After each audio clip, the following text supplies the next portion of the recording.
Yesu nashimwe. Que Jésus soit béni. Ndanezerewe cyane kubwo ubuntu bw'Imana. Je me réjouis pour la grâce de Dieu. Butwemerenge na mushiki wanjye turi kumwe hano guhagarara imbere yanyu. Qui nous permet de nous tenir ici, ma sœur et moi, en votre présence. Kandi dukomeze gusenga kugira ngo ijambo ry'Imana rigire imbaraga mu mitima yacu. Et continuons à prier pour que la parole de Dieu soit puissante dans nos cœurs. Ijambo ry'Imana rigomba kugira icyo rikora mu buzima bwacu rikaduhindura. Et la parole de Dieu doit faire quelque chose dans nos vies. Elle doit nous transformer. Kuko iyo ntacyo rikoze ntacyo rihinduye ntacyo biba bimaze. Si elle ne fait rien, qu'elle ne nous change en rien, cela ne nous sert à rien non plus. Ndagira ngo rero nsaba abantu bane bitegure badusomere imirongo yo muri Bibiliya turi bugendereho. Je voudrais demander à 4 personnes qui se préparent à lire 4 versets qui vont nous conduire. Ndagira ngo mbasaba abo bantu bagiye kudusomera baraza hano imbere barahagarara hano imbere badusomera. Je vais demander à ces 4 personnes d'avancer ici devant.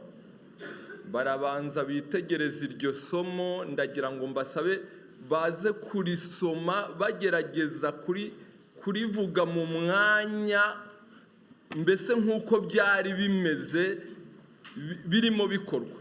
Je voudrais les appeler à regarder, observer ces passages et afin de les lire en fait, comme s'ils étaient dans cette place au moment où cette parole était donnée. Baragerageza nyine birumvikana ariko barasa nk'abigana uko byari biri barimo basoma ayo magambo. Ils vont essayer d'imiter la situation de ce temps-là en lisant ces paroles. Niba harimo kurira bararira. S'il y avait des pleurs, ils vont pleurer. Niba harimo ibyishimo baragerageza kubyigana. Et s'il y avait la joie, ils vont essayer d'imiter cette joie. Niba harimo umutuzo nabyo barabigerageza. Et s'il y avait le calme, ils vont essayer de cette manière-là. Turasoma mu itangiriro ibice 45. Nous lirons dans Genèse chapitre 45. Duhereye ku murongo wa mbere kugeza ku wa 5. Du premier verset jusqu'au verset 5. Turasoma no mu Bakorinto ba mbere ibice 13 umurongo wa 4 kugeza ku wa 7. Et nous lirons aussi dans 1 Corinthiens chapitre 13 le verset 1 et 2. 4 à 7. Le verset 4 et jusqu'à 7. Noneho turasoma no mu butumwa bwiza bwa Luka ibice 23 umurongo wa 34. Nous lirons Luc chapitre 23 verset 34. N'ibyakozwe n'intumwa ibice 7 umurongo wa 57 na 60 kugeza kuri 60. Et Actes des apôtres le chapitre 7 du verset 57 à 60. Reka nsubiremo niba bitonze nibahumure ngiye kubafasha abatari busome turaba turirimba karirimbo noneho bo barabitegura. Uwa mbere usoma mu itangiriro ibice 45 umurongo wa mbere kugeza ku wa 5 ubwo ni ubanza. Et la première personne va lire dans Genèse chapitre 45 du premier verset au 5e. Uwa kabiri ni Abakorinto ba mbere ibice 13 umurongo wa 4 no wa 7. Et la deuxième personne va lire 1 Corinthiens chapitre 13 du verset 4 au verset 7. Undi arasoma mu butumwa bwiza bwa Luka ibice 23 umurongo wa 34. Et l'autre personne va lire dans Luc chapitre 23 le verset 34. Undi wa nyuma mu byakozwe n'intumwa ibice 7:57 kugeza kuri umurongo wa 60. Et la dernière personne va lire dans Apocalypse chapitre 7 du verset 57 au 60. Abatari busome rero batari buzana imbere tube duhagurutse gatoya mbafashe kuririmba akaririmbo twaririmbaga kera iwacu mu cyaro tugikizwa. Et nous qui n'allons pas lire, levons-nous, nous allons chanter. Je vais vous chanter un petit chant qu'on chantait quand on était encore jeunes dans nos villages. N'abakecuru b'iwacu n'udukobwa dutoya n'udusore hari agakorasi twajyaga turirimba rwose tukanezerwa tukabohoka ndagira ngo tukaririmbe nako. C'est un chœur qu'on chantait dans mon village avec nos mamies, nos mamans, avec nos sœurs jeunes et moins jeunes. On va le chanter ensemble. Ntimutinye kuza gusoma ntago ari ikizamini umuntu aragerageza nyine nuko nabisabye hatagira uvuga ati reka da ntabyica oya rwose ntago ari ikizamini uragerageza. N'hésitez pas à venir lire, c'est pas un examen que vous passez. Vous viendrez et vous lirez comme vous pourrez. Uwa mbere atambuka uwo mu itangiriro uwo mu Bakorinto akurikireho uwo muri Luka akurikireho n'uwo mu Byakozwe n'Intumwa akurikireho. Que ces personnes-là avancent, comme ça a été dit. La première personne va lire dans Corinthiens, la suivante la première va lire dans Genèse, la suivante en Corinthiens, la troisième en Luc et la dernière va terminer par Apocalypse. Yesu niwe karura urushye wese niwagana izina twamuhaye ni ryiza we. Yesu niwe karura Yesu niwe karura urushye wese niwagana izina twamuhaye ni ryiza we. Yesu niwe karuhura we yankuye mu busenze we. Yesu niwe karuhora we yanyejeje n'urwango ni mwiza we. Yesu niwe karuhora we yanyejeje n'ishyari ni mwiza we. Yesu niwe karuhora Yesu niwe karuhora urushye wese niwagana izina twamuhaye ni ryiza we.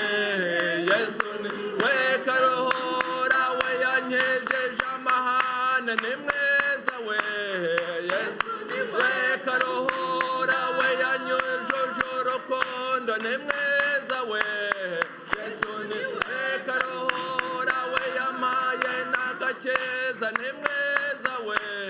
Yesu niwe karuhura Yesu niwe karuhura urushye wese niwagana izina twamuhaye ni ryiza we. Yesu niwe karuhura. Amen. C'est Jésus qui donne du repos. Et celui qui est fatigué va vers lui. Et son nom est merveilleux. Il est le repos. Yesu niwe karuhura urushye wese niwagana izina twamuhaye ni ryiza. Yesu niwe karuhura. Amen. C'est Jésus qui donne du repos. Baje batatu wa kane yabuze.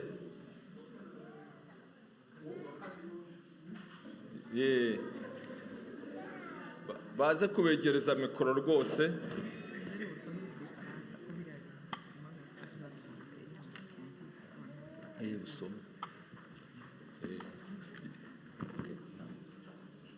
Wa mbere rena dusomere Tangiriro igice cya 45 umurongo wa mbere kugeza ku wa 5. Yosefu yirondorera bene se. Yosefu ananirwa kwiyumanganya imbere yabo bahagararanye bose, ahubwo avuga cyane ati nimusohora abantu bose bambise. Ntihagire umuntu uhagararana na Yosefu, ntihagira umuntu uhagararana na Yosefu. Yirondorera bene se, atera hejuru ararira. Abanyegiputa barabyumva, abo mu nzu ya Farawo barabyumva. Yosefu abwira bene se ati ndi Yosefu. data aracyariho? Bene se bashaka icyo bamusubiza barakirabura, kuko bahagaritswe imitima no kuba imbere ye. Yosefu abwira bene se ati, ndabinginze nimunyegere. Baramwegera, aravuga ati, ndi Yosefu mwene so, mwaguze ngo njyanwe muri Egiputa. None ntimubabare, ntimwirakarire yuko mwanguze ngo nzanwe ino, kuko Imana ariyo yatumye mbabanziriza ngo nkize ubugingo bw'aba bantu. Amen.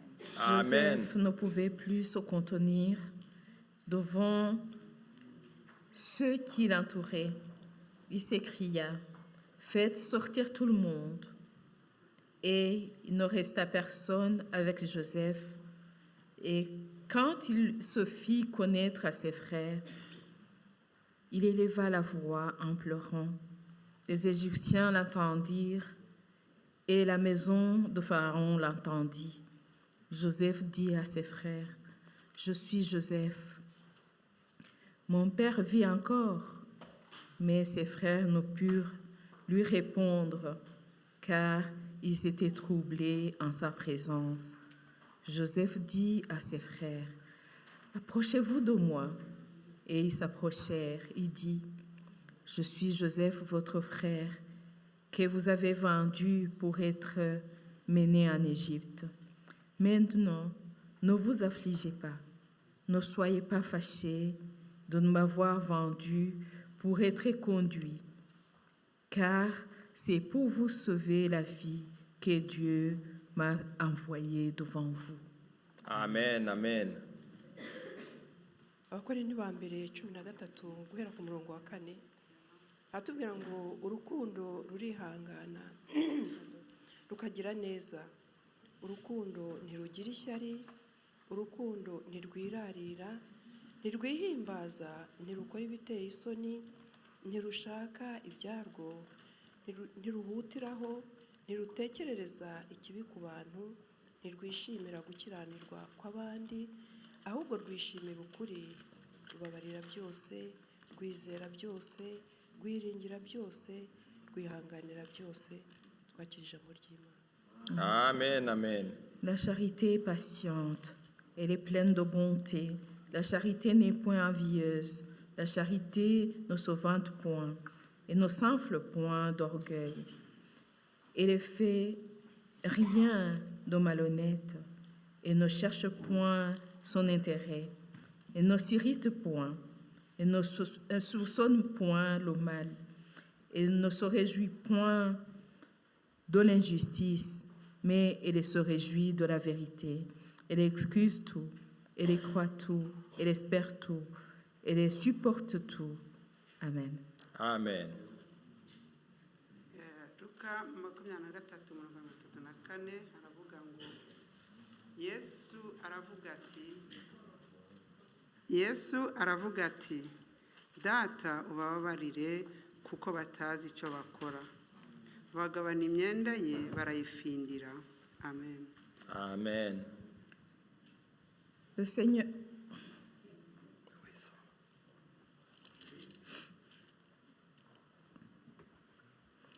Jésus dit, Père, pardonne-leur, ils ne savent pas ce qu'ils font. Ils se partagèrent ses vêtements en tirant au sort. Ibyakozwe n'intumwa 7:57 kugera kuri 60. Barasakuza cyane, biziba amatwi, bamugwirira icyarimwe, baramukurubana, bamuvana mu murwa, bamwicisha amabuye.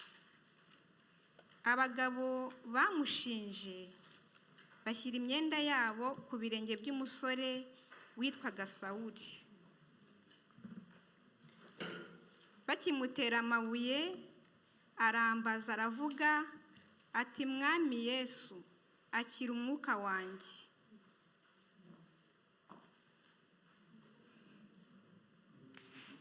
Arapfukama, avuga ijwi rirenga ati mwami ntubabareho iki cyaha.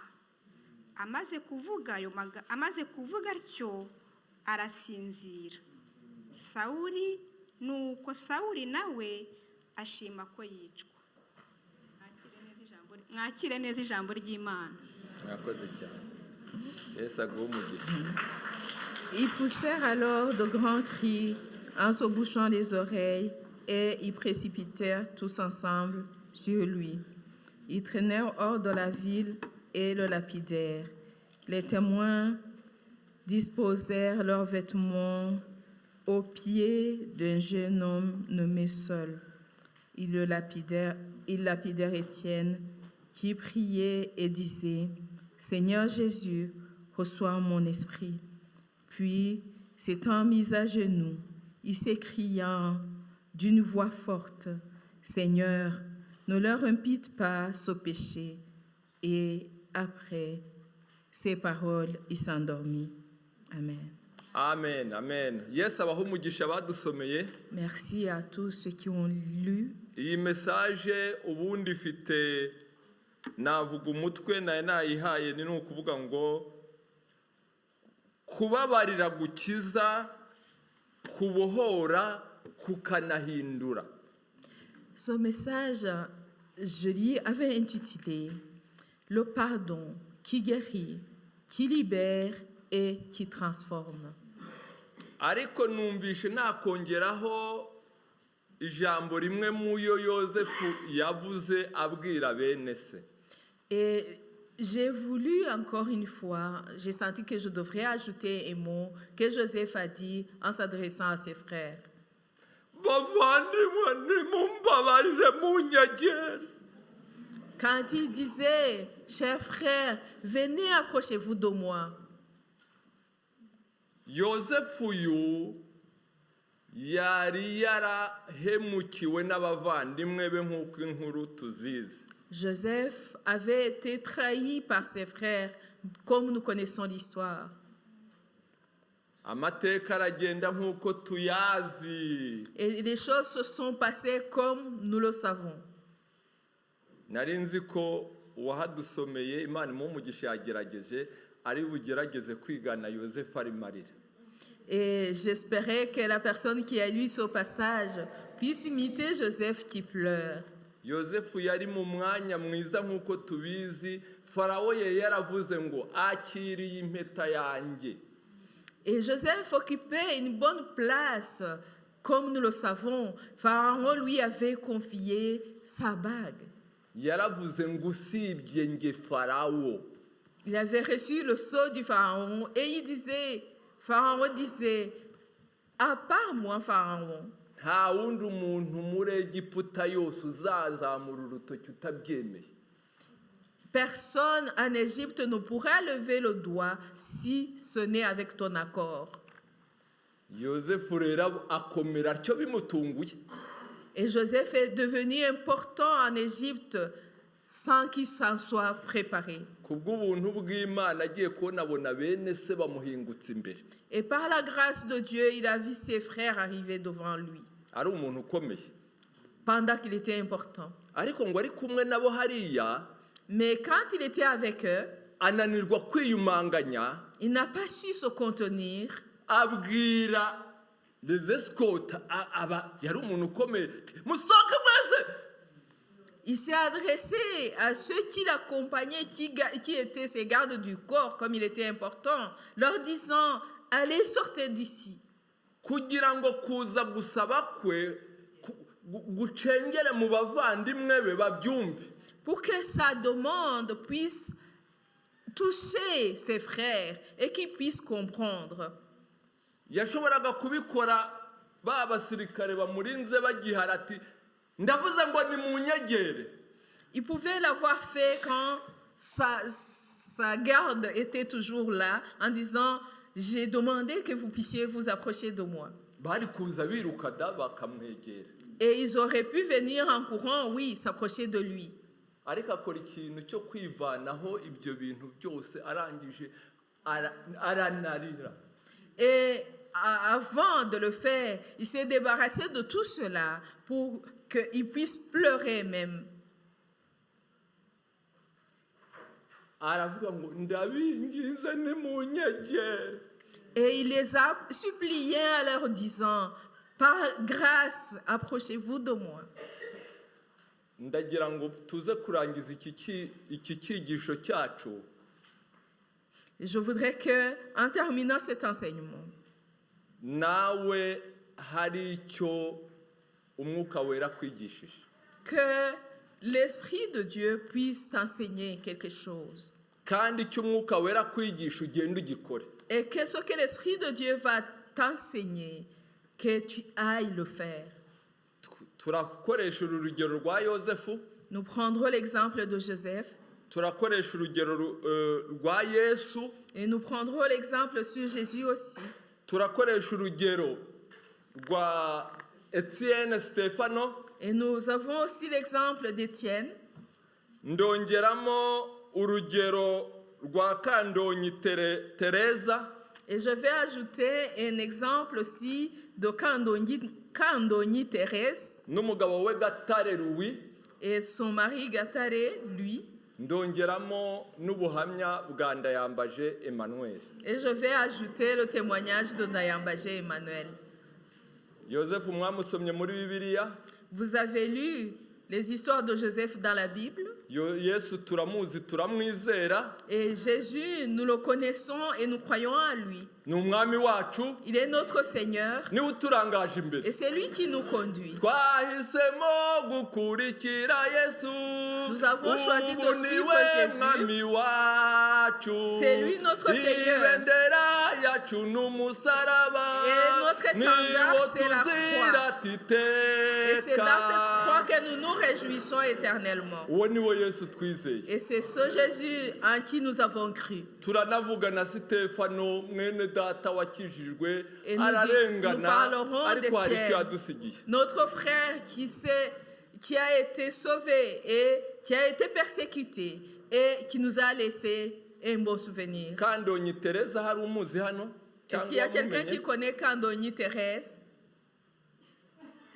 Ou qui l'aurait connu d'une manière ou d'une Naho autre? Gatare Louis, Et Gatare, lui, hari abazi Gatare Louis. il y en a qui connaissent Gatare. Ndayambaje ni njyewe Et muranzi. Emmanuel Ndayambaje, c'est moi, vous me connaissez. Ndagira ngo nihereho. Et je vais commencer par moi-même. Ariko ndasa nk'ubivuga nk'uko Pawulo yabivuze mu Bakorinto ba kabiri ibice 12. Mais je le dirai comme le dirait Paul dans 1 Corinthiens, chapitre 2 Corinthiens en 2 Corinthiens, chapitre 12. 12. Yari yaragiriwe ubuntu ajya abona ngo ibitabona. Il avait eu la grâce de voir les choses qui étaient invisibles. Arangije aravuga atumva uwo muntu niba ari mu mubiri niba atarawurimo simbizi. Quand il parlait, je ne sais pas s'il parlait par son corps ou s'il parlait par l'esprit. Ati nabonye ibitabona. Et il a dit, j'ai vu des choses invisibles. Nanjye rero ndagira ngo mbaho ubuhamya igitangaza Imana yankoreye. Moi aussi, je vais vous donner le témoignage de miracle que Dieu a fait pour moi. Ni igitangaza kuko C'est un ku mwana miracle. w'umuntu ntibishoboka. Car face à l'homme, c'est impossible. Nari narabyibagiwe byangarutsemo vuba J'avais oublié cela et ça m'est revenu dernièrement. kuko hashize imyaka irenga 30. Parce que ça fait déjà plus de 30 ans que cela s'est passé. Nari kumwe n'umuvandimwe wanjye muramuzi ni umukuza akunze kwicara hariyo yaje. J'étais avec un cousin à moi et il vient souvent, il s'assoit par là quand il est là. Abo turirimbana muri Tugumane hari igihe yazaga tukicarana mushobora kuba mumubona. Ceux du groupe Tugumane, quelquefois il vient et il reste avec nous pendant la répétition. Nabumva mutamwumvishe ubutaha nimubereka muzamumenya.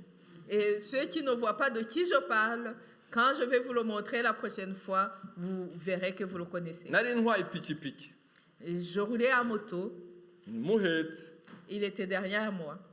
turagenda tugera ahantu tuhasanga umuntu araduhagarika. Et nous sommes arrivés à un endroit où quelqu'un nous a fait arrêter. Twari mu gihugu cyatewemo n'abadayimoni bo kwica abantu. Et nous étions dans un pays où il y avait ce démon de tuerie. Les gens tuaient les autres. abantu rero bamwe badayimoni babinjiramo. Et certaines personnes ont été possédées par les démons de tuer les autres. Arandeba Et uwo muntu waduhagaritse Et celui qui arandeba nous a fait nous arrêter m'a observé. abaza uwo mpetse ngo uzi moto sha. Et il a demandé à la personne qui était derrière moi, est-ce que tu sais conduire la moto? Ati ndabizi. Et il a dit oui. Ati ushobora se gukomeza ugatwaye no moto. Est-ce que tu pourrais continuer à conduire cette moto? Undi ati si uyitwaye. Et l'autre lui a demandé, mais pourquoi l'autre qui la conduisait, qu'est-ce qu'il a? Ati nanga ko mwijijisha. Et il a dit, oh, je n'aime pas que vous fassiez semblant. Tu ntubona ko agomba gupfa. Et il lui a dit, tu ne vois pas que celui-ci doit mourir. Turagomeza twicaraho. On est resté sur la moto. Hashize akanya ngo nakubwiye ngo iki ngo twaramo tugende. Et la personne lui a dit, qu'est-ce que je t'ai dit? Je t'ai demandé de conduire cette moto et de partir. Ndamwibuka mureba iruhande rwanjye ameze atyo. Et je le voyais à côté de moi en train de trembler. Ngiye kumva numva muri njyewe reka nkoresha ijambo ikintu kimanutsemo. Et j'ai senti quelque chose qui était en moi, qui est entré en moi. Ngiye kumva numva ubwoba bw'urupfu buragiye. Et à ce moment-là, j'ai senti que la peur de la mort, je n'en ai plus.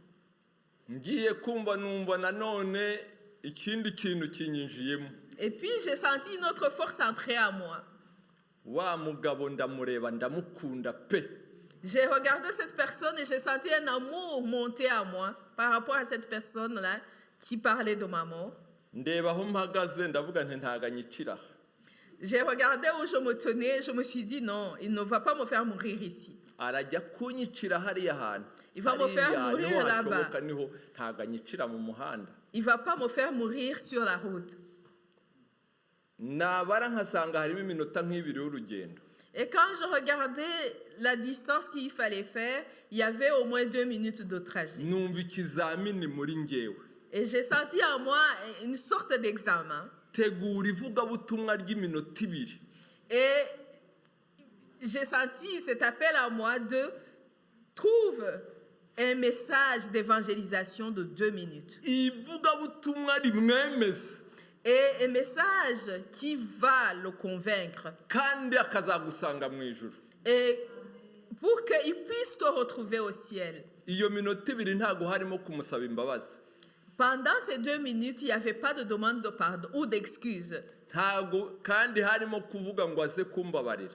Et il n'y avait pas à demander de m'épargner. Gupfa ko nari namaze ubwoba bw'urupfu bwawe bwagiye. La peur de la mort était déjà partie. Je l'avais acceptée. Numvaga ngiye mu ijuru. Et je sentais que j'allais au ciel. Kandi nkumva nawe tuzahurirayo. Et j'étais convaincue qu'on allait se retrouver là-bas. None ni ensemble. gute mu minota ibiri namubwira bikamusigaramo bikazamubuza amahoro tukazahurira mu ijuru. Comment est-ce que je vais lui parler pendant ces 2 minutes pour que ça lui fasse manquer de paix jusqu'à ce qu'on soit ensemble au ciel? Gutegura icyigisho burya rero biragora kuko tugomba kubihuza n'iminota. Préparer un enseignement, c'est difficile parce qu'on doit regarder le temps qu'on a aussi. Nagombaga gukuramo ubuntu bwo guta igihe bwatuma tumva message nkumva ndashaka message ku buryo imukorogoshora akazankurikira mu ijuru.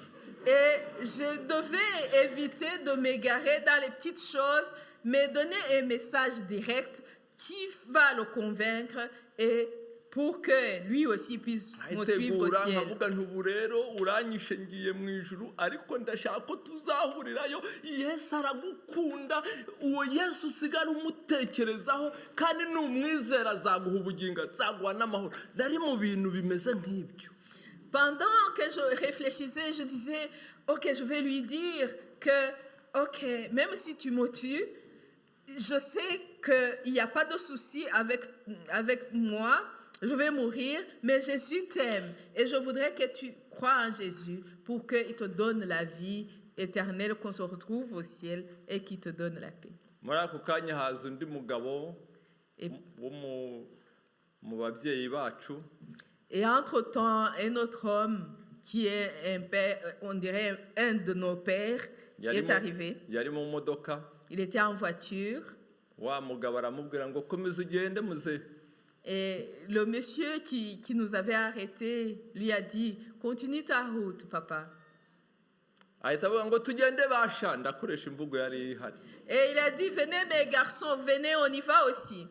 Nge nari ndi mu kizamini cyanjye cy'uburyo uwo muntu ibyo gupfana nabyakiriye azajya mu ijoro tugahurirayo. Moi, je passais mon examen de me dire, j'ai accepté de mourir, mais cette personne-là, on doit se retrouver au ciel. Wa musore nyine ubwo bwawe bwamwishe yarambiza cyane yavuze ngo ndayambaje arasigara.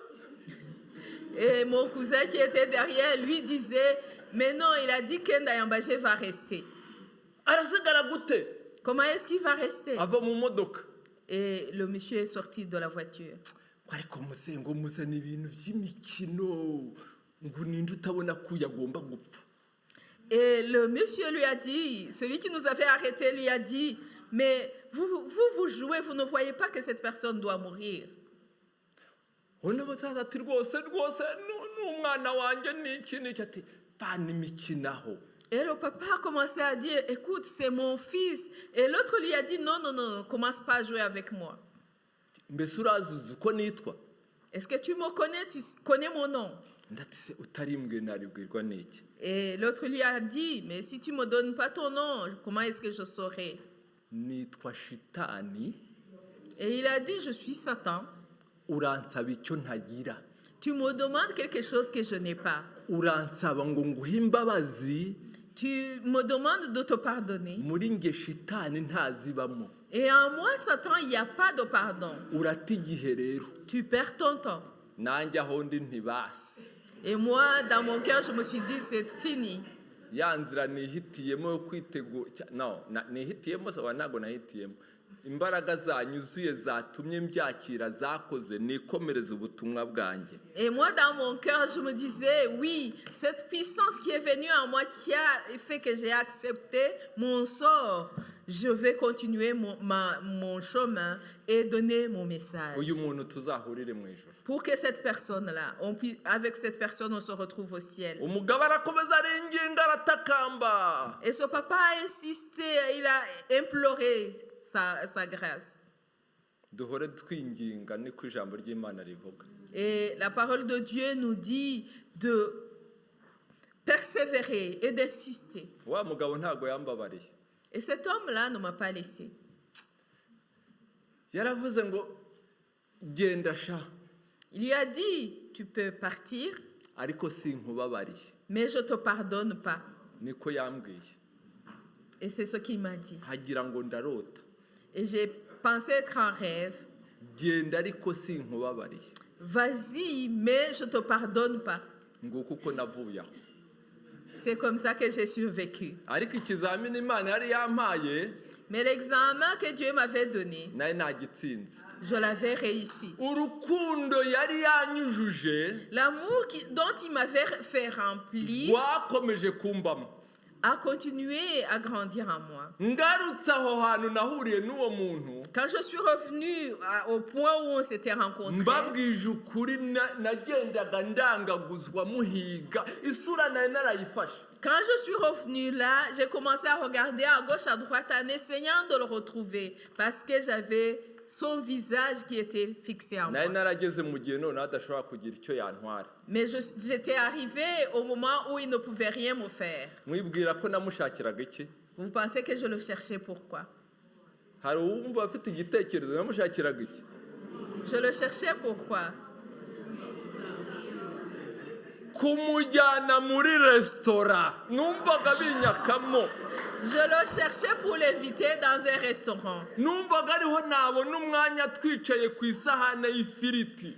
C'est là où je pensais avoir suffisamment de temps autour d'une assiette de frites nkamubwira ngo Yesu aragukunda et de lui dire que Jésus l'aime. nari mufitiye urukundo rumujyana mu ijuru ntazi iyo nakuye. J'avais un grand amour qui l'amenait vers le ciel et je ne savais pas d'où ça venait. ariko sinigeze mubona. Mais je ne l'ai pas retrouvé. nizere ko urukundo Imana yanshyizemo rwo kumukunda rwatumye akizwa, wenda akaba yarakijwe, niba yarapfuye akaba yaragiye no mu ijuru.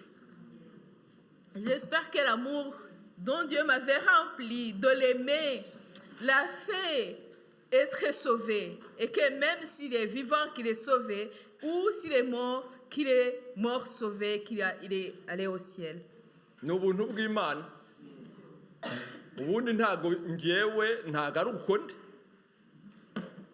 C'est la grâce de Dieu, parce que personnellement, c'est pas comme ça que je suis. ntago byoroshye, ariko ni Ce ubuntu n'est pas bw'Imana iyo facile. bukugezeho ugomba kubwakira. Mais c'est la grâce de Dieu. Et quand cette grâce t'atteint, il faut la recevoir. reka ndangize n'ibya Kandonyi Thérèse Et je vais terminer par Kandonyi Thérèse na Gatare Louis. et Gatare lui. muzasome kino gitabo, Lisez ce livre. ni ku rupapuro rwa 99 C'est à la page 99. no kugera ku rw'ijana. De la page 99 à 100. uyu mubyeyi ni uw'iwacu Gitarama ariko komine sinyizi. Cette maman venait de Gitarama dans ma région, mais je ne connais pas quelle commune. baramuzi. uyu mubyeyi rero yakiriye Yesu nk'umwami n'umukiza, Et cette maman avait reçu Jésus comme sauveur et Seigneur. niko babivuga. Et c'est ce qui est dit. ntabwo mutindaho muzabyisomere. Je ne vais pas m'attarder sur son témoignage, vous le lirez. umugabo aramukubita Et son époux la battait. ati ibyo bintu ugomba kubivamo.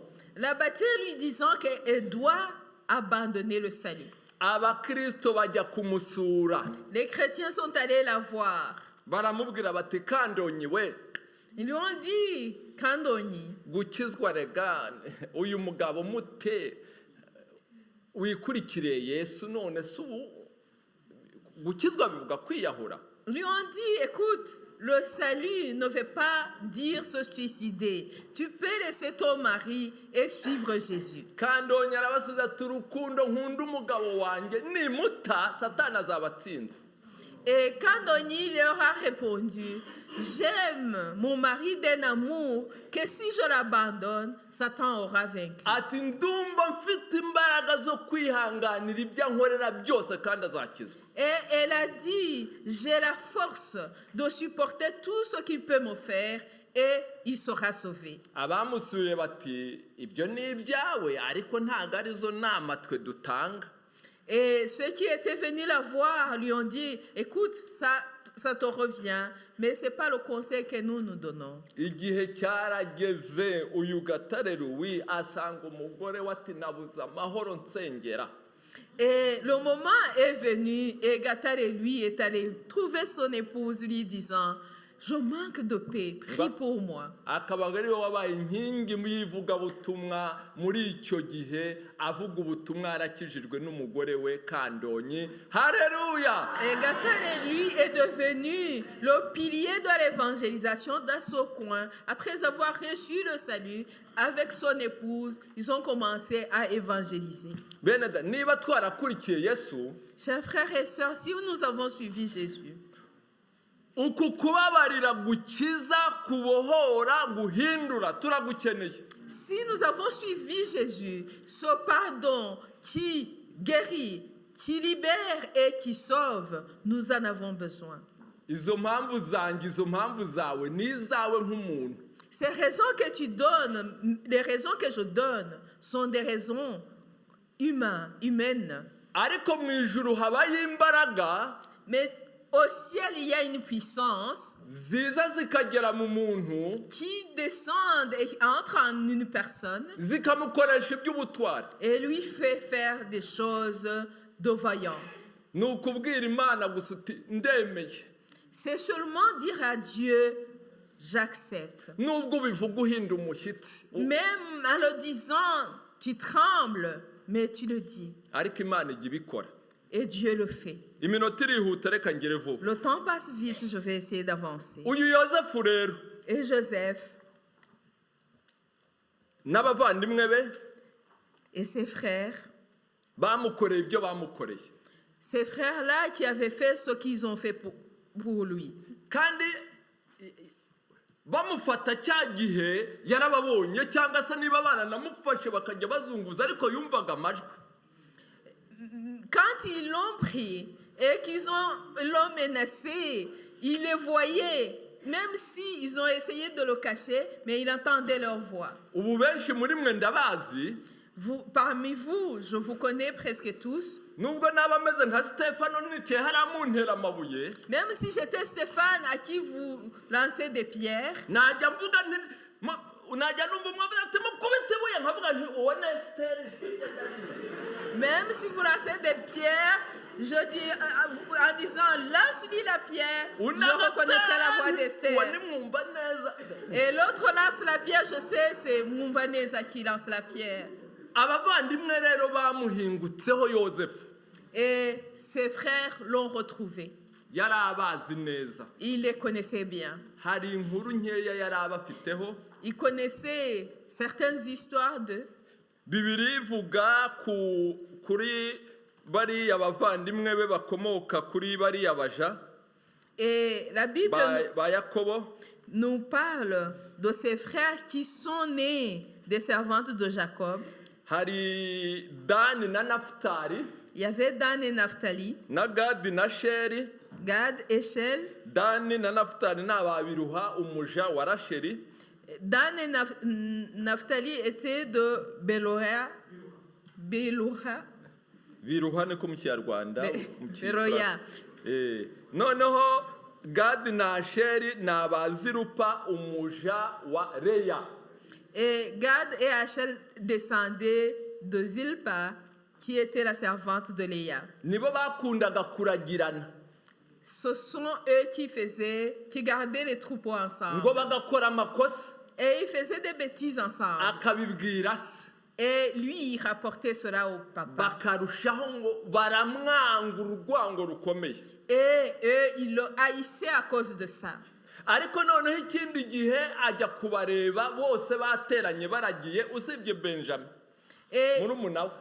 un jour, il est allé les voir quand tous ses frères étaient ensemble, sauf le frère Benjamin, son petit frère qui n'était pas Ubwo là. n'abana ba Leya bose bari bahari, ba Rubeni, ba Simiyoni, ba Lewi, Yuda, Isakari na Zebuluni. Ça veut dire que tous les fils de Léa étaient là, de Juda et Zaburon. Noneho akibagera imbere baramufata baramusumira, nyine bamukuramo ikanzu. Et dès qu'il est arrivé devant eux, ils l'ont attrapé, ils lui ont ôté son manteau. Barangije nyine mbere yaho gatoya, ariko Rubeni yari yavuze ati mureke uriya mwana twe kumwica. Iyo imbaraga zamanutse z'ikibi, hari igihe n'uwari kugira icyo avuga bimunanira. Et quand ils l'ont attrapé, Ruben leur a dit, arrêtons, ne faisons rien de mal à ce garçon. Mais quand la puissance du mal est descendue, même celui qui pouvait dire quelque chose n'ose pas. Rubeni we ngo yari afite, reka tuvuge kwa kundi mu Kinyarwanda bivuga umutwe, ngo reka tumute mu rwobo, ngo noneho amaraso yo kutujyaho, ngo ariko afite umushinga wo kumubiba akaza kumushyira se. Et Ruben, il pensait dans son cœur, en disant à ses frères, j'ai tollé dans le puits, mais en lui, il se disait, je viendrai le rechercher pour qu'il puisse retrouver son père. Yuda ntabwo yari azi ibanga rya Rubeni. Judas ne savait pas ce qui était dans le cœur de Ruben. Yuda ati we umuvandimwe baramwica ndagira nte, abonye abishimayeli baje nawe agira akandi gatekerezo ati ariko uriya mwene mama twamukuyemo agafaranga tumujyeho amaraso, ariko nabwo ari uburyo bwo kumukiza. Et Judas aussi, pour sauver son frère, il s'est dit, comme il y a des Ismaélites qui sont là, vendons-les, comme ça nous avons un peu de sous aussi. Nguko rero uko Yozefu yibonye ari muri Egiputa. Et c'est ainsi que Joseph s'est retrouvé en Égypte. Icyiza cya Yozefu rero, nanone umwuka w'Imana yari amurimo ku buryo aho yageraga yakoraga.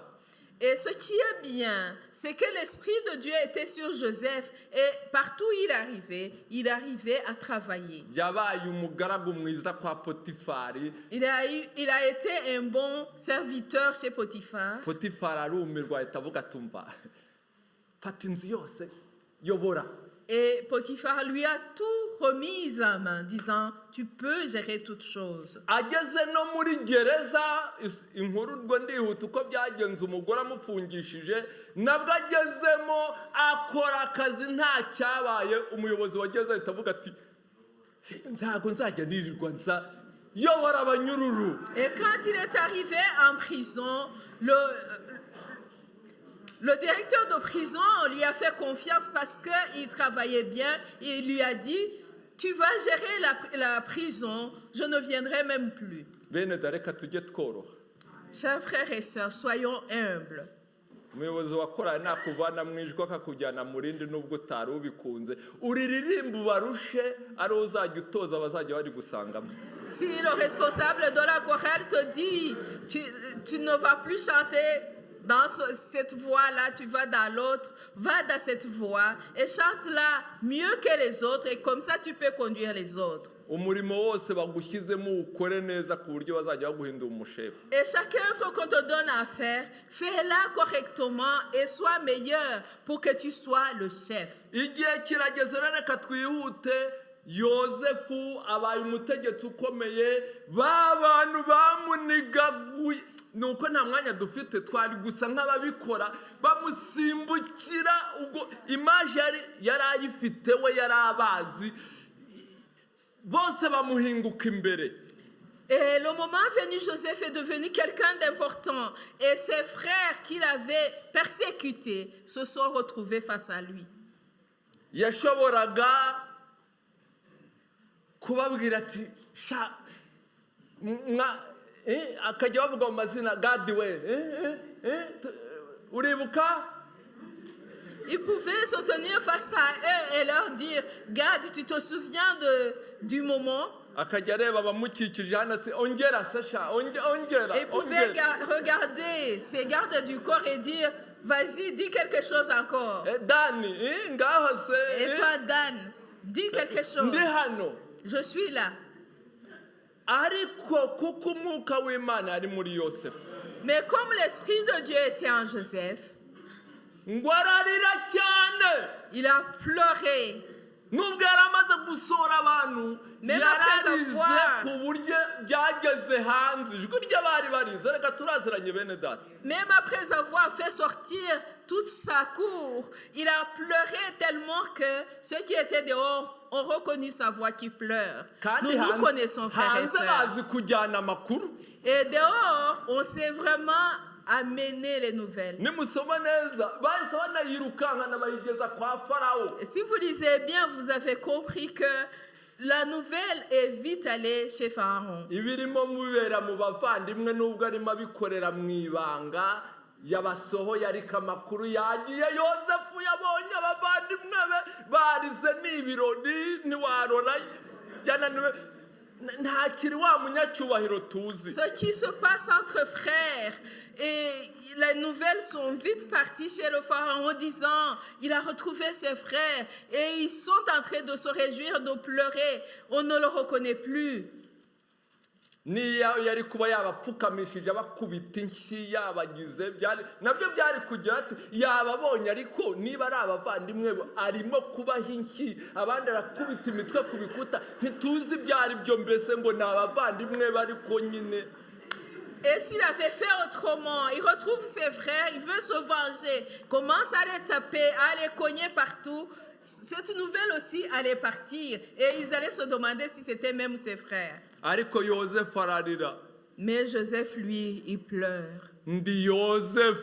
Je suis Joseph, votre frère. Vous m'avez vendu.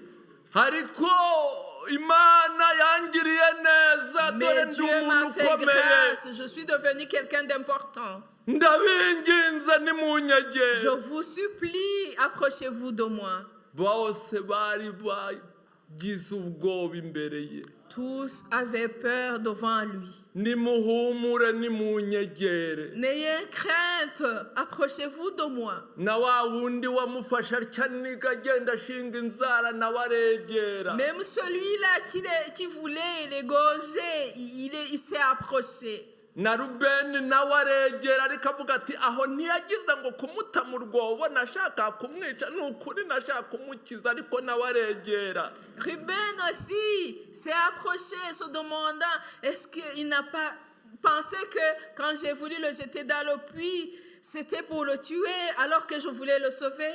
Na Yuda nawe ati aho ntiyagize ngo kumugurisha nta kundi none se ubu se arabyemera arabyakira ariko nawe Et Judas aregera. se demandait peut-être est-ce qu'il n'a pas pensé que le vendre c'était par ces intérêts-là, est-ce qu'il reconnaît qu'on voulait le sauver, mais lui aussi s'est approché. Na wa wundi wamukubise umugeri mu nda nawe akavuga ati buse ariko nawe uburyo yingingaga nawe aregera. Et l'autre qui lui a donné un coup de pied dans le ventre, il s'est approché comme Joseph insistait. Ariko kubabarira ntabwo bivuga kwibagirwa. Et le pardon ne veut pas dire qu'on oublie. Yarababwiye ati mwarangurishije Il leur a dit, vous m'avez vendu, ariko ntimwirakarire mais ne vous jugez pas, ntimubabare ne vous attristez pas à cause de ça. ni Imana yabikoze C'est Dieu qui l'a fait. kugira ngo igihe nk'iki munsange hano mbagirire neza. Pour qu'un moment comme celui-ci, vous puissiez me retrouver à cette place pour que je puisse vous aider. Imana itugirire neza Que Dieu idufashe. nous aide et nous fasse grâce. Hano rero intumwa Pawulo Et l'apôtre Paul, muri kiriya gice twasomye cya 13 dans le chapitre 13 que nous avons lu, avuga iby'urukundo. il parle de l'amour. Urwo rukundo rero rimwe na rimwe muzamfasha Et cet amour, peut-être que vous allez m'aider, kuko hari aho bigera ukabona nyine ni ibintu bikomeye. car à un moment donné, cet amour-là est vraiment quelque chose de difficile. Uhereye ku murongo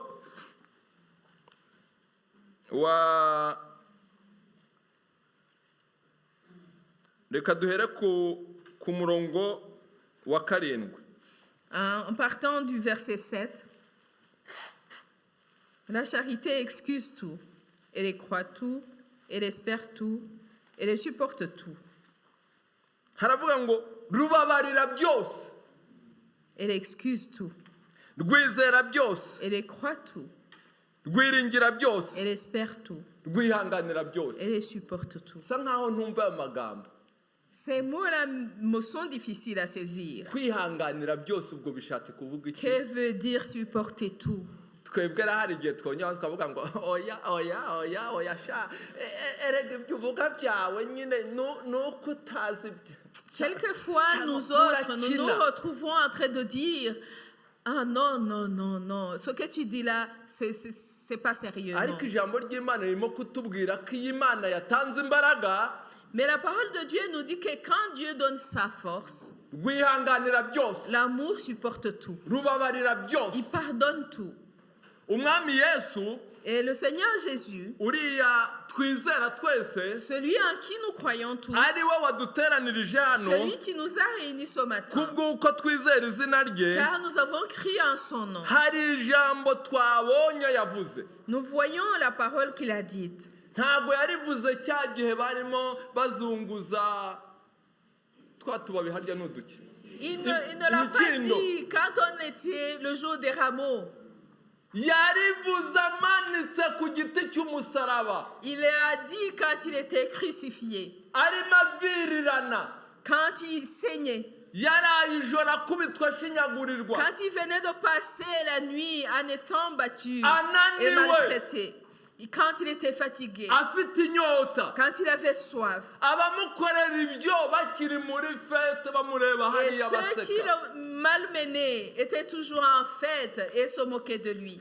Kubabarira hari igihe bibanziriza uwihana. Le pardon peut précéder la demande de pardon. Kuko hari igihe wumva nyine abakristo tuvuga. Parce que souvent, nous les chrétiens, quand on parle, no uriya naza kunsaba imbabazi nzamubabarira. nous disons, quand il viendra me demander pardon, je vais lui pardonner. None se ko atansabye imbabazi mwene data buriya uragira ngo ngire nte? Mais comme mon frère, ma soeur ne m'a pas demandé pardon, que veux-tu que je fasse? Hano Yesu ari ku giti cy'umusaraba. Mais ici, Jésus est crucifié. Abamushinyagurira baracyari muri fete zabo. Ces malfaiteurs sont toujours en train de se réjouir. Manu bababarire kuko batazi icyo bakora. Et il dit, Seigneur, pardonne-leur, car ils ne savent pas ce qu'ils font. Ya wamenyaga ko hari igihe abantu tutaba tuzi ibyo dukora. Et si tu reconnaissais que quelquefois, les gens ne savent pas ce qu'ils sont en train de Wasaba faire. imbaraga ngo Imana ikubashishe kubabarira tutaraza kugusaba imbabazi. Et dans ce cas-là, tu demanderais pardon et demander la puissance de Dieu pour qu'il te donne à pardonner avant que nous ne venions te demander pardon. Tukivugayo tuvuga. Pendant que nous continuons à dire comme nous disons. Imbaraga zikakwinjiramo ukavuga uti Mana wababarire kuko batazi icyo Et bakora. avoir la force qui entre en toi et tu oses dire, Seigneur, pardonne-leur car ils ne savent pas ce qu'ils sont Uriya mwene en train data de rero faire. Stefano ndimo kwihuta iminota iragenda. Et notre frère Étienne, Barimo baramutera amabuye. on est en train de le lapider. Hari ubutumwa yari arimo abwira bariya bene wabo. Il a porté un message à ses frères. Yari arimo ababwira ahereye kuri Aburahamu ko ibintu bimeze arimo abazana kuri Yesu. Et il leur racontait l'histoire partant d'Abraham pour les conduire à Jésus. Hari aho yageze ngo bazaburanywa n'uburakari.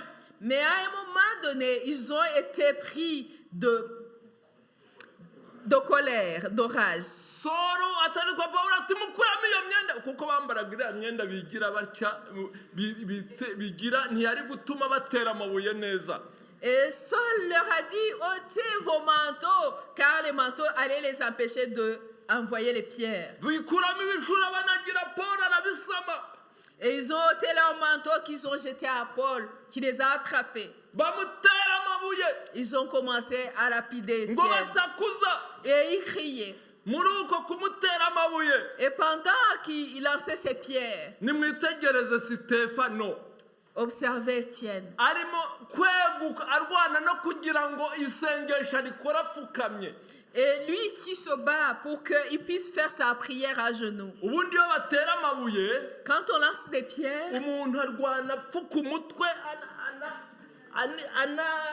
yihisha nyine. et on se bat pour couvrir sa tête et essayer de se cacher comme on Ariko peut. yari mu mbaraga Mais il avait cette puissance en lui. ngo arwana apfukama. Il s'est battu pour se mettre à genoux. Nawe avuga ati Mana wowe ubabarire iki cyaha. Et il priait en disant, Seigneur, pardonne-leur ce péché. Mbese ubwo iryo sengesho rya Stefano twarishyigikirara. Est-ce qu'on peut encourager cette prière d'Étienne? Abantu baracyamutera amabuye. Les gens sont en train de le lapider. Baracyakora ibyo bakora. Ils sont en train de faire tout ce qu'ils font d'habitude. Ni amabuye bene da. Ce sont des pierres. Twebwe hari igihe tunanirwa ku magambo gusa. Et nous sommes fatigués par les médisances. Amagambo se hari icyo dukora ku mubiri. La parole là, est-ce qu'elle nous blesse physiquement? Ariko muri uzi amagambo bamvuze. Est-ce que tu sais ce qu'ils ont dit de moi? Uzi ibyo Marita yabwiye Mariya. Est-ce que tu sais ce que Marthe a dit à Marie? Na Luka nawe yabibwiye Yohana. Et Luc en a parlé à Jean. Ubu mfite agahinda gakomeye. Je suis vraiment attristée. Mu ijuru ubwo uzahuriraho na Stefano. Mais au ciel, quand tu vas croiser Étienne, Akubwira ati byara amagambo. et il va te demander, c'était que des médisances. Ibuye ryo mu mutwe urarizi. Est-ce que tu connais la pierre qui tape sur la Uzi tête? ibuye rikubise ugutwi. Est-ce que tu sens la douleur d'une pierre qui tape sur ton oreille? Ariko imbaraga zamurwanisha agapfukama ati Mana ubabarire kuko batazi icyo bakora. Mais cette puissance le poussait à se battre à genoux en disant, Seigneur, pardonne-leur car ils ne savent pas ce qu'ils font. iryo sengesho niryo ryakurikiranye umwicanyi mukuru muri abo witwa Sawuli. Et c'est cette prière qui a poursuivi le grand tueur Saul. Imana iravuga iti hari isengesho ry'umugaragu wanjye Sitefano yamaze gutaha. Et Dieu a dit, il y a la prière de mon serviteur Étienne qui est déjà venue à moi. Yansabye kumbabarira abantu bamwicaga. Il m'a demandé de pardonner ces personnes qui l'ont tué. Nohereje imbabazi zanjye ku mukuru muri bo. Et j'envoie ma grâce à la personne la plus importante parmi ceux qui Pawulo l'ont tué. agikomeje kugirira nabi itorero. Paul, quand il continuait de persécuter l'Église, Nibwo imbaraga zamusanze mu nzira. et c'est là où la puissance l'a retrouvé en chemin. Arakizwa. Et il a été sauvé. Bene data rero, Et chers frères et sœurs, Yosefu yarababariye umuryango Joseph a urakira. pardonné et sa famille a été sauvée. Umuryango wose urakira. Toute sa famille a été sauvée. Muzi yuko Est-ce que vous savez que nge na Godanse tugiranye ibibazo turi babiri nge nawe twembi si moi et Gaudence, on avait un problème entre nous, que nous, tubishaka tutabishaka ubwo dushyizemo Celestine na Mamorore. qu'on le veuille ou pas, Célestin et Maman Aurore seront dedans. Mbishaka ntabishaka nzatangira mbwire Kevin nti uracyajya kwa Celestine. Que je le veuille ou non, je commencerai à dire à Kevin, tu vas toujours chez Célestin. Wenda ngira ubwenge nk'umuntu mukuru mbwe nti urajya witonda ubwo nawe mbimushyizemo mbishaka ntabishaka. Avec ma sagesse humaine, peut-être je dirais, ah, écoute, si tu vas là-bas, fais attention à toi, mais que je le veuille ou non, je l'ai déjà empoisonné. Nimenya amakuru ko Janvier ari inkoramutima ya Godanse baganira utuntu. Et si j'apprends par hasard que Janvier est ami à Gaudence et qu'il leur arrive de discuter, Ntangire mbwire Mamoro nturiya Janvier buriya umwitondere nawe. et je commencerai à dire à Maman Aurore, fais attention, il faut faire attention à Janvier aussi. Kubabarira kwacu gukiza imiryango. Notre pardon sauve les familles. Kubabarira kwacu gukiza itorero. Notre pardon sauve l'Église. Kubabarira kwacu gukiza igihugu. Notre pardon sauve le pays. Iyo utababariye Et quand tu ne pardonnes pas, ngo bimeze nko kurya uburozi c'est comme avaler le poison ngo ukibwira ko buzica undi. et penser que ce poison va tuer quelqu'un d'autre. Icyo kintu kiri mu mutima wawe Cette chose que tu gardes dans ton cœur, nubwo ufite ijwi rikubwira ngo ariko ufite ukuri uriya muntu si uwo gukundwa. même si tu as cette voix qui te dit, tu as raison, cette personne n'est pas du tout aimable. Ariko ni wowe urara udasinziriye. Mais c'est toi qui passes les nuits blanches. Wa wundi arimo agona rwose ibintu bimeze Pendant neza. que lui, il est en train de dormir profondément. Ni wowe ujya guca urukebo ngo udahura nawe we yaciye mu muhanda yigendera. C'est toi qui fais les détours pour ne pas le rencontrer alors que lui, il va tout droit. Havunika ndubwo Qui se fatigue à la fin? ni wowe wanze kubabarira. C'est toi qui n'as pas voulu Wanze pardonner. guca inzira bugufi ngo mudahuriramo. C'est toi qui n'as pas voulu passer par le raccourci pour que tu ne le croises pas. Ni wowe urara udasinziriye. C'est toi qui ne dors pas. Kubabarira kwacu rero gukiza imiryango.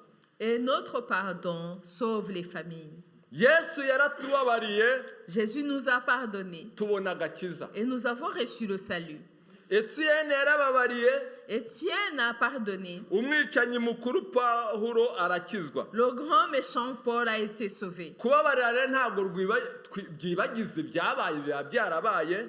Pardonner ne veut pas dire oublier ce qui s'est passé parce que les choses se sont passées. Ariko bihindura ibyabayeho hakaza ibyiza mu bihe Mais bikurikiyeho. ça transforme ce qui s'est passé et vient les bonnes choses dans les temps à venir. Uyu munsi rero ntiwibaze ngo Et aujourd'hui, ne te pose pas de questions. ariko buriya birakwiriye kuriya akwiriye kubabarirwa. En te demandant si c'est vraiment possible que tel ou tel autre soit pardonné. ahubwo ikibazo kikubwirwa ni ukukubwira ngo mbese urashaka kubohorwa.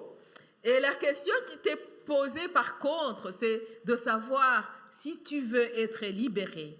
Kubabarira ni urufunguzo, Et le pardon, c'est la clé. kandi urwo rufunguzo rufungura urugi ruganisha ku mahoro. Et cette clé ouvre la porte vers la paix. Twumvikane ko bitava mu mbaraga z'umwana w'umuntu.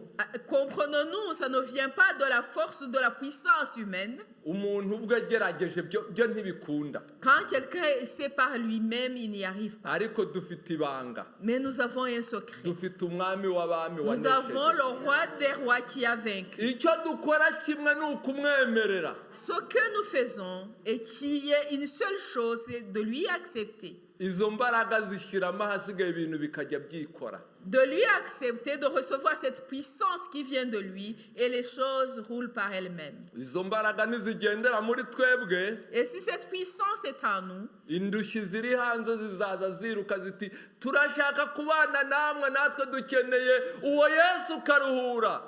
les malheureux qui sont ici à l'extérieur viendront disant, nous voulons nous associer à vous. Nous avons besoin de ce Jésus qui donne le repos. Yesu niwe karuhura urushye wese nihagana. Et c'est Jésus qui donne le repos. Et celui qui est fatigué va vers lui. Kandi bene data Imana idushoboze. Et chers frères et sœurs, que Dieu nous aide. Ubu butumwa ntago ari ubwa kanaka. Ce message ne concerne personne tel ou tel. Niba atari ubwawe ubwo byihorere. Si ce n'est pas ton message à toi, tu l'oublies. Witangira kuvuga ngo iyo Marika aba hano we. Ne commence pas à dire si Marc avait été là. Niba atari ubwawe byihorere. Si tu n'as pas compris que c'est ton message à toi, tu l'oublies. Ntugire ubundi ubwoherezaho. Ne l'envoie à personne d'autre. Ukeneye amasengesho As-tu besoin de prière kugira ngo Imana igushoboze? pour que Dieu t'aide?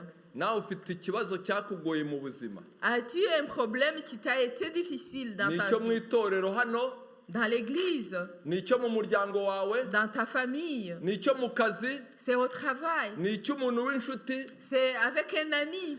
Imana yonyine niyo yagushoboza. C'est Dieu seul qui peut te rendre Icyo capable. Yesu ashaka ni uko umubwira uti mwami ndi hano nditeguye. Ce que Jésus veut de toi, c'est que tu lui dis, Seigneur, je suis là, je suis prêt. Suko izo mbaraga muri njyewe unshoboze. Déverse cette puissance en moi et que tu me rendes capable. Ntutekereze uko bizagenda, Ne te demande pas comment les choses vont se passer. izabigukoresha n'izo inzira bizacamo. Celui qui te rendra capable sait comment ça va se faire. Niba uhari rero ukaba ukeneye ngo Imana ikwambike izo mbaraga, wabikoresha uhaguruka. Et si tu es là et que tu as besoin que Dieu te revête de cette puissance, tu peux le témoigner en te levant. Abakozi b'Imana bakagusengera. Et les serviteurs de Dieu vont prier pour toi. Niba uhari rwose uti Mana nkeneye imbaraga, buri muntu wese aba afite ahantu he yumva akeneye imbaraga. Et si tu es là et tu te dis, Seigneur, j'ai vraiment besoin de ta puissance. Et chacun, je pense qu'il a un point où il a besoin de cette puissance. Imana izagushoboze. Et que Dieu t'aide. Kandi mu gihe cyose ku buryo icyubahiro kizaba icya Yesu. Et qu'en toutes circonstances, la gloire revienne à Jésus. Ku buryo wavuga uti nanjye si njye. Et que tu puisses un jour dire, ce n'est pas par moi-même. Ni Yesu wabikoze. C'est Jésus qui l'a fait. Niwe washoboje Kandonyi C'est lui qui a rendu Kandonyi capable, kwihanganira ibyo umugabo we yamukoreraga. capable de résister, de persévérer malgré ce que son mari lui faisait. Kandi Imana yaramufashije bigenda neza. Et Dieu l'a aidé et tout s'est bien passé. Mwakoze abahagurutse mwese. Merci à vous tous qui êtes debout. Mbese hari usigaye nawe niba ukicaye ariko ukavuga uti kuri Si aha tu es hantu toujours nkeneye assis. imbaraga. Et que tu te dis, sur ce point-là, j'ai besoin de cette puissance. Ntuvuga ngo ibyanjye birakomeye ngo singiye kubeshya Imana, oya ntago ari wowe uzabikora, ni Yesu uzikorera umurimo Ne we. dis pas Aragusaba ngo nyemerera. que ta situation est plus compliquée, que tu ne vas pas mentir à Dieu. Accepte seulement de t'humilier et dire à Dieu, voilà Seigneur, je sais que c'est toi qui vas le faire. nunahaguruka hano ntugende wibwira ngo ngiye kubirangiza, reka Imana yo ubwayo izagufashe mu nzira zayo. Même si tu es debout, ne va pas en te disant que cela va prendre fin, mais dis-toi seulement que Dieu puisse le faire selon ses voies. Ntawe usigaye. Personne ne reste. Niba uhari rwose haguruka. Si tu es là, lève-toi. Hatagira umuntu n'umwe usigara kandi Que iryo personne ne jwi wumva reste. rikomanga mu mutima wawe. Alors que cette voix est en train de toquer à la porte de ton cœur. Yesu abaho umugisha. Que Dieu vous bénisse. Reka mbinginge mwigire hano imbere rwose. Je vais vous Nsabe demander abakuru d'avancer. b'itorero babaramburireho Je ibiganza. vais demander aux anciens de l'église de vous imposer les mains. Abashoboye gupfukama mupfukama, batabishoboye mugumye muhagarare. Ceux qui sont capables de s'agenouiller vont s'agenouiller. Si tu ne peux pas, reste debout. Imana ibashoboze. Que Dieu vous rende capable. Ntago ari mu mbaraga zacu, Ce n'est pas par notre force. kandi wumve ngo iyi message ni iyawe, ntago ari iya Et kanaka. comprends bien que ce message est pour toi. Ce n'est pas pour Abakuru quelqu'un d'autre. b'itorero babazenguruke. Que les anciens puissent les entourer. Noneho bahe mikoro Pasiteri Clement, Et qui donne le micro au pasteur Clément. ari uzamura ijwi Qui lève sa main, sa voix, abasengere. et qui prie pour elle. Ariko mbere yuko asenga twese hamwe nk'itorero, abasigaye twicaye natwe duhaguruke. Mais avant qu'il ne prie, nous tous ensemble, en tant qu'église, levons-nous Dufatanye twese hamwe dusengera aba bantu, tubasabire imbaraga. et unissons-nous dans la prière, intercédons pour ces gens, pour qu'ils aient cette puissance. Tubikore nk'umunota umwe. Faisons-le pendant 1 minute. Noneho nyuma yaho Pasiteri Clement azamure. Et après, le pasteur Clément va élever la voix. Niyigire hino nawe niyigire hino. Qu'il puisse avancer aussi. Alléluia. Mana yacu mu izina rya Yesu, abantu bawe tubashyize mu maboko yawe, bagire neza, ubahe umugisha, ubarengere kandi ubeze, ubahe kubohoka, ni ukuri babone ukuboko kwawe, babone imbabazi zawe, mu izina rya Yesu Kristo. Yesu, duhura na byinshi bikatubabaza, bikaturemerera, bikatugora, ariko Mwami ni wowe ujya ufasha abantu bawe. Reka rero aba bantu baje imbere yawe bapfukamye, ni wowe biringiye, ni wowe bashaka, ubashoboze kandi ubambike imbaraga mu izina ryawe Yesu Kristo. Uri Imana nziza, uri Imana ikiranuka, uri Imana y'urukundo. Twese turisengeye, nanjye ndisengeye, ni wowe nkeneye Yesu. Ngaho uduhe umugisha nk'uko ubutunzi bwawe bwinshi buri. Il y a puissance dans le nom de Jésus. Il y a puissance dans le nom de Jésus. Pour briser les chaînes, pour briser les chaînes, pour briser les chaînes, pour briser les chaînes, pour briser les chaînes, pour briser les chaînes. Oui, il y a puissance dans le nom de Jésus. Nibyo koko hari imbaraga mu izina rya Yesu, Ce nom qui nous a été donné, iryo zina twahawe, qui est au-dessus de toutes choses, izina riri hejuru y'ibintu byose, au-dessus de tout ce que nous voyons, iri hejuru y'ibyo dushobora kubonesha amaso, de tout ce qui nous font peur, iri hejuru y'ibidutera ubwoba, même de tout ce qui nous disent qu'on ne peut pas pardonner. riri hejuru ya bya bindi bitubwira ko tudashobora kubabarira. C'est pour cela que nous faisons appel à son nom. Nayo mpamvu duhamagaye iryo zina. Seigneur Jésus, None Mwami Yesu, c'est toi qui nous as dit qu'une puissance viendra. watubwiye ko Hallelujah. hari imbaraga zizaza Et quand cette puissance viendra, kandi ko izo mbaraga niziza que nous serons tes témoins. tuzaba abahamya bawe Des témoins dans le pardon, mu kuba izina rya abahamya Yesu. mu dans kubabarira le fait de supporter toutes choses. mu kuba abahamya mu kwihanganira byose Et ce matin, Seigneur Jésus, none muri iki gitondo mwami nous te Yesu demandons, Seigneur, de nous remplir de cette puissance. Amen. turagusabye kugira ngo Hallelujah. twuzuze Mu izo izina mbaraga rya Yesu. Cette puissance qui est descendue sur le pasteur d'Ambagé izo mbaraga zagiye muri pasiteri ndayambaje et qui lui a permis d'être rempli d'amour.